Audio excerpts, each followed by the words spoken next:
nga Panguluhan nagapahanumdum sa publiko nga strikto magsunod sa minimum health protocol bisan ginalugan na ang pila ka mga pagsulundan. Amat-amat na nga nagahalog ang pagpatuman sa mga pagsulundan sa Iloilo City. Ini kasunod sa naganubo nga kaso sang COVID-19 sa syudad, bangod sa nagapadayon nga vaccination program sang lokal nga Panguluhan para sa mga Ilonggo.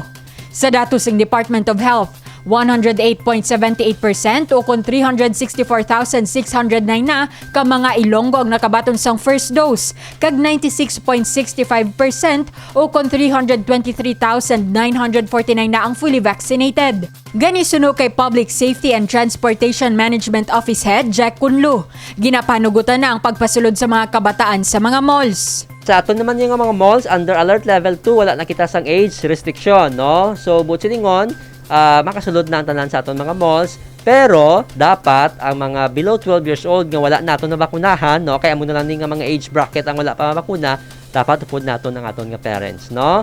Kinahanglan ang aton parents o guardian upod naton para may maga-supervise sa ila nga magsuksok ng ilang mga face mask. Ginatagman ni Kunlu nga bisan ginpanubo na sa alert level 2 ang risk classification sang syudad, kag ginalugar ang pila ka mga pagsulundan, strikto sa gihapon nga magsunod sa minimum health protocol. Sa aton minimum health protocol, no, gina-lift na ni Mayor Jerry Trillanes kag gina-amend na I think sa aton City Council ang pagsuksok mandatory sang aton nga face shield. So butsilingon face mask nang gidlang at all times ang mandatory nga mga suksokon naton every time magwa kita sa aton mga panimalay. Gina-encourage gyapon sa aton syudad nga magsuksok kita sang face mask, no, kung pwede pa lang every time nga magtapos kita inom isuksokon gid naton para malikaw naton ang transmission kung may ara man carrier sa aton mga kaupdanan. Sa subong, padayon nga nagatingwa si Mayor Jerry Trillanes nga mabakuna ng mga kabataan nga nagaedad 5 tubtub 11 ka tuig kag mapatigan ang paghatag sang booster shot sa mga medical frontliners, senior citizen kag person with comorbidity sa tion may go signal na gikan sa National Interagency Task Force. Luyag sang lokal nga Panguluhan nga mahilway na ang syudad sa pamahog sang COVID-19 virus agud masinadyaon nga makahiwat sang Pasko kag bag-ong tuig kaupod ang pamilya. Divine Singh para sa Lavela Patrol.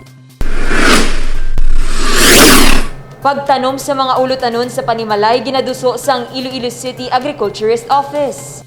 Aga pa nagbugtaw agud magpadulong sa malapad nga community garden sang Uswag Agricultural Nursery sa Barangay Takasharo si Susan Sarabia, 60 anyos, kag residente sa Barangay Kaingin La Paz. Si Sarabia ang 12 na katuig nga nagatrabaho bilang hardinera sang Iloilo City Agriculturist Office. Tuman ang pagpasalamat ni Sarabia nga siya ang kabahin sang 15 nga benepisyaryo sang Department of Agriculture Region 6. Matandaan Nobyembre 8 ginpatigayon ang turnover ceremony kung sa diin gintugyan ni Regional Executive Director Remelen Ricoter ang agricultural sprayer drone, greenhouse nga may duha ka mga hydroponics facility. Dugang pa diri ang drip irrigation equipments nga pagagamiton sa pagpananom sa community garden. Kalipay ang nabatigan ni Sarabia, bangod nang ginhapos na para sa ila ang pagpatubo sang ilang mga pananom sa madasig nga pag-harvest sa mga ulutanon kag prutas. Tama gid kadako kag para sa amon nga workers diri sa Takas Nursery mahapos bala ma'am kag sa nakita ko nang naging entrisado pagi kami nga ipurso ang amon nga responsibilidad diri. So ang hydroponics kay kung makita mo balang improvements ang tanom, the more ikaw nga daw ma-challenge nga isigihon mo ang imong obligasyon kag dasig ang production. Pabor man si Sarabia sa urban farming. Magluwas nga makaharvest ng ila pamilya sang preska nga mga ulutanon kag prutas, safe pa ini kag likaw sa mga kemikal. Sa ako na experience tungod sining pandemic nga nag-agi sa aton, sang una gani ma'am, ako sa balay ko may dahon ng kamuti, tama na, pero subong kumpleto ko may talong, may tugabang, may balunggay, may kapayas. Mensahe ni Sarabia para sa alkalde. Dako gid pasalamat ko nga gintagaan man ako chance ni Mayor Trillanes nga makatrabaho diri sa City Hall under sa City Agriculture. Naglabot sa 2.6 million pesos nga budget allocation para sa sini nga programa sa tinutuyong nga mabuligan ang mga Ilonggo farmers kag sektor sang agrikultura.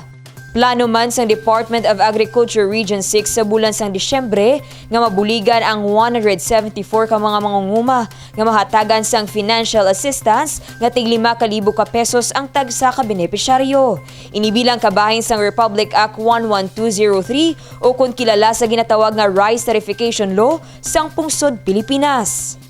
Dane Raffles para sa Level Up Patrol.